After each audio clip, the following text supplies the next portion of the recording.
Lars Pedersen's down as well, and that's an absolute shock. Oh, what a fucking shit show.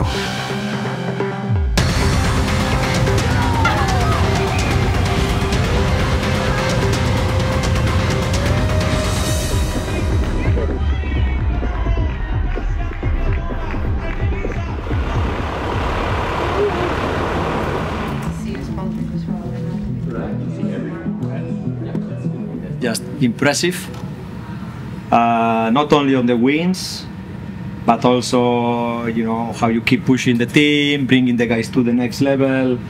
Then we have talked sometimes, you and me, about that. Sometimes you go too much over the limit with yourself and you kill yourself too much. And I still think you should keep an eye on that, because it's natural instinct. I know it's hard to control when it's that natural, but I think our responsibility sometimes is to let you know or to pass. You have high bar, because first year here you say, in this meeting, first year when he came, he say, I like the rain, I like the bad weather. Goal, I will win Tour of Denmark. He won Tour of Denmark. Second year, goal, win a semi-classic. What is a semi-classic? Gent-Wevelgem. He was second in Flanders. And then, so the level is high. You cannot say bullshit. No, but I give you higher numbers also. Go. I need to win a monument next year. Good. But like key goals will definitely be for sure classics, like Flanders, Roubaix. That's has to be next year. Vamos. No discussion. Good. Good. Could not be better. Perfect.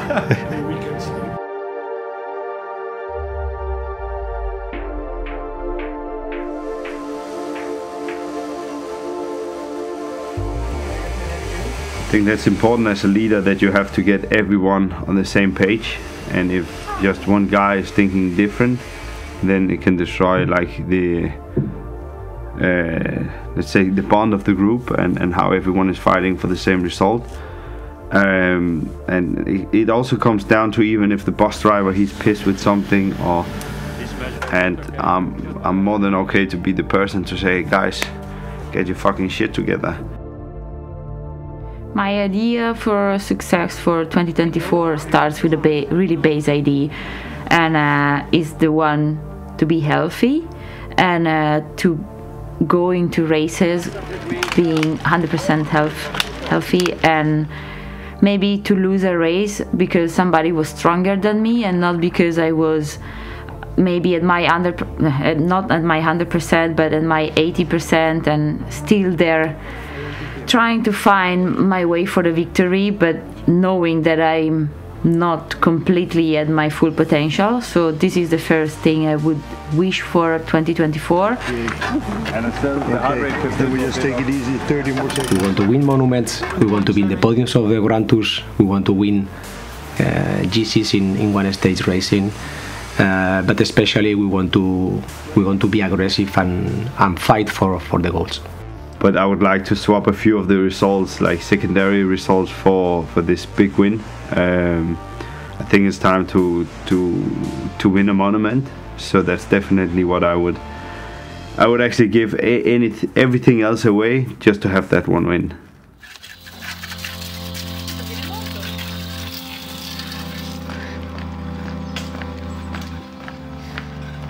No, I mean, it's always the same. Like, every winter preparation into the classics is pretty similar, but I think it's been really good for me physically and mentally to come home to Yorkshire. Like, the stimulus on the bike is very different. It's pretty grippy and kind of relentless roads. Like, you don't get anything for free on these roads, and that's a little bit how the classics are. So it's probably closer in terms of weather and terrain, etc., here in Yorkshire training than it ever was in the under the sun in Monaco. Yeah.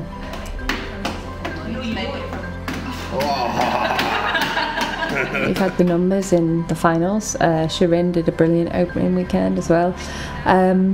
So I think we just have to keep knocking on the door and racing as we are, and a win will come. And I think it's important to maintain morale even though we're not winning, because the process is all perfect. We're doing everything we can to win, so it's about staying motivated and focused on still chasing that big win.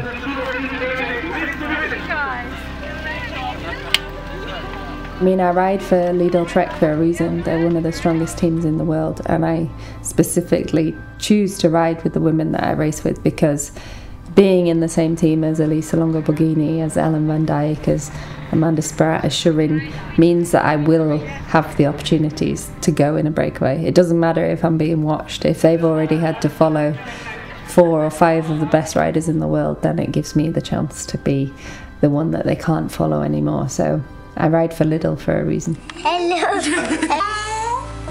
Hola. Cheese. I've just realised. What have you realised? Yes, I really think that the team is our strength right now, and we are really racing like a team, and this makes a big difference. And yes, like last year we also had a lot of bad luck, and a lot of time we were starting with maybe only 5 riders, and so it was not easy, but this year we really make one more step. And I mean, we race like we are really brave, and we don't want to wait too much, but we just really want to move as a team and try to do something really from the beginning. No, I think it's a good success. I think the team make a step forward.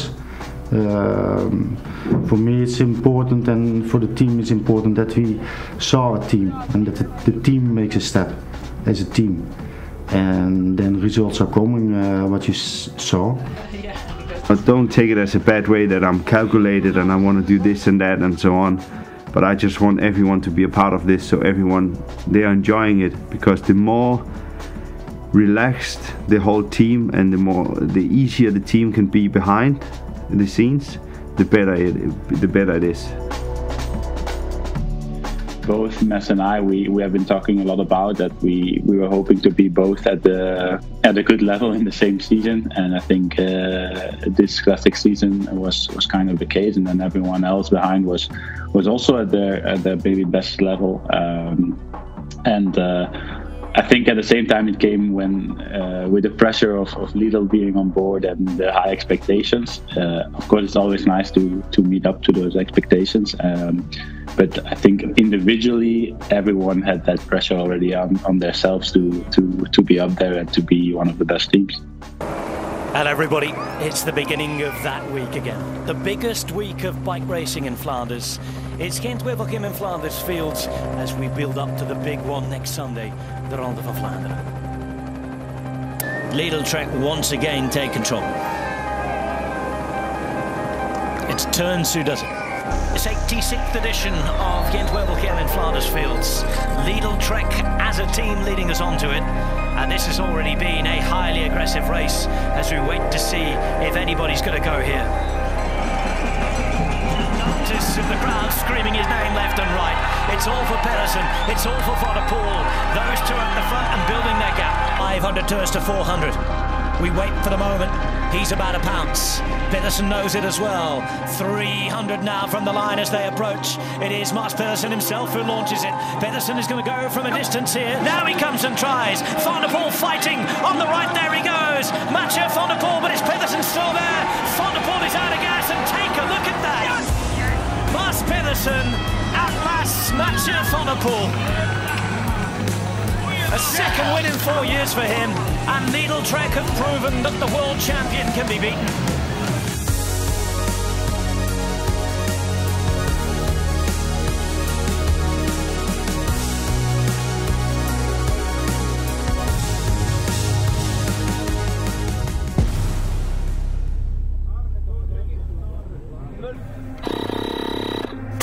Most traditional Wednesdays of the season where we go next.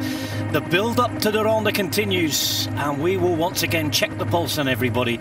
It's Dwars door Vlaanderen today, just a few days after we were in Wevelgem. Everybody battling on that wide road because they know it's narrowed, they know that right turn is coming.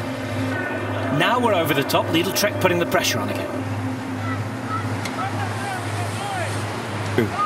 Now chasing group, trying to get organised again, but this is getting hard. We can do it, shouts Jonathan Milan. A new big crash behind and lots of riders down. Oh, that was just like, fuck. This is not ideal, eh? Like, I've been working so hard. And the only thing that couldn't happen that Wednesday was us ending on the floor and then we like 3 guys tumbling around there with wounds and broken bones and oh, what a fucking shit show.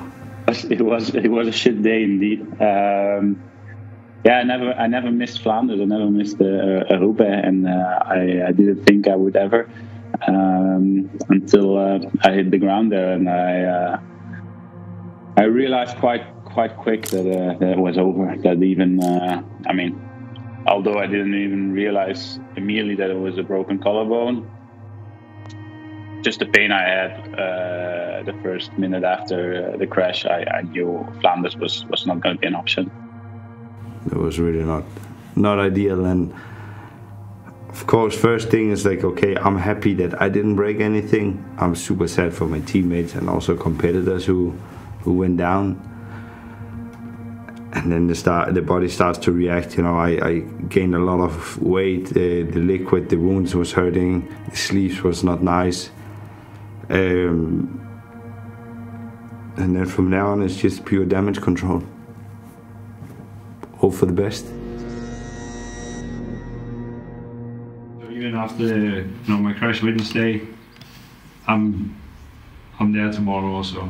Like the feeling I had the last 2 days, it's a lot better than I expected, and the numbers I was pushing today, it's definitely good enough to do a result like last year. That's good to hear. It was a Schwalbe. It's the 14th Sunday of the year, and as tradition dictates, it's time for Flanders' finest. The most special of days, with the focus of the sporting world as a whole falling upon a small area of old farm roads where riders will come ready to battle against the parkour, each other and the elements. Yeah, the thing is, you know, the team is really good at supporting and say, okay, we know what you come from, it's not easy, and so on, but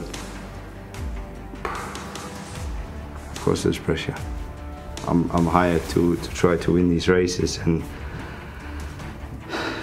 with that follows pressure, like it or not, and crashes or not. If I'm at the start line and I have a chance of winning, it's a bit of pressure no matter what. Sadly, I forgot the brain in the hotel when we left in the morning, so I also didn't race my smartest race yesterday. I believed I grabbed my opportunities and I had a decent day. My body was not 100% yet, but you know, I tried to grab the apples highest off the tree, and I fell on the way. But I'm also human, and I also make mistakes, and I'm also learning from my mistakes, so this will never happen again for sure. We were really eager to do something great in Flanders. It was a kind of not really outspoken, but I've had the feeling that everyone knew that we wanted something great. And you're very welcome to Oudenaarde, where we're getting set to go with the Ronde van Vlaanderen, 163 kilometers of cobbles and climbs.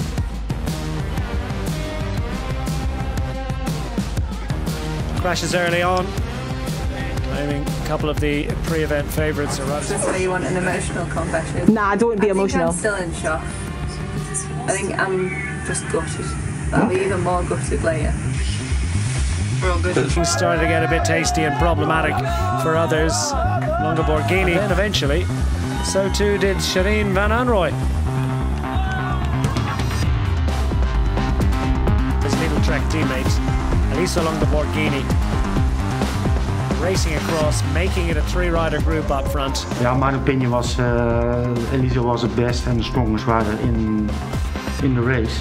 And if you could do something with Elisa, Only 20 seconds into the final kilometre, the issue never in doubt from there.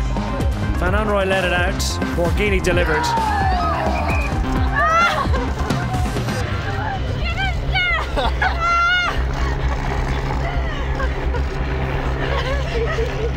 Flanders was indeed one of those days where I just woke up and I was like, okay, today is the day. And I knew that the team would really do something. And we were, as I said, we were really eager to try and do this race as best as possible. And we did. Like, we did dominate the race. We did everything at perfection. The team was just incredible, and in the end it was just a great team performance. It was just a show.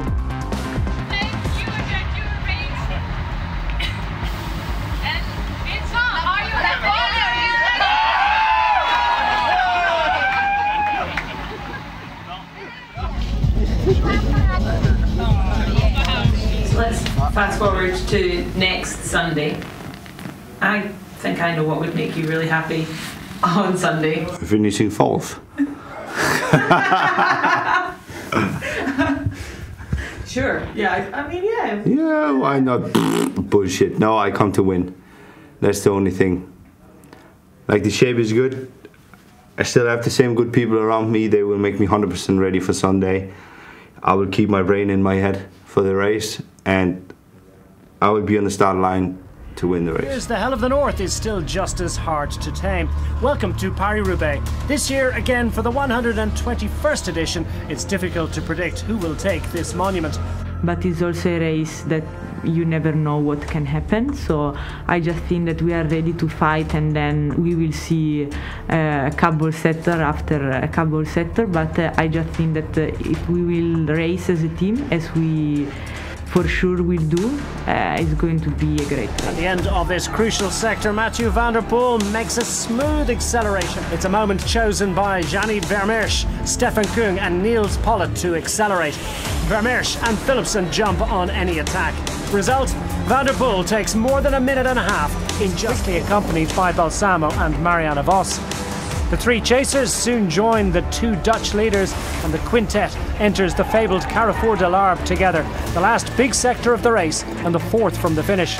Keeping together, but Kopecky is slightly boxed in here. She's trying to find a way out, and she's not going to be able to find a way. She's going to have to come the long way round. Niels Pollitt, big acceleration from the German rider. Pedersen is getting on the wheel. Philipsen is about to strike on the outside. Niels Pollitt, flat out now. It's going to be Rainbow Bands World Champions, and looking for a way through. It's going to be 1-2 for Alpecin de Koenig.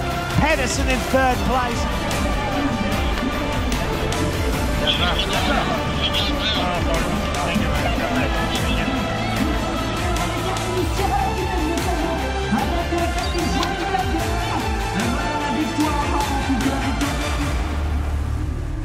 Happy, and yes, I mean, after the finish line for sure I was disappointed, because being second in Paris-Roubaix is always a little bit disappointing, but yes, they would have told me at the start that I was on the podium, I wouldn't believe it, so yes, I'm just happy.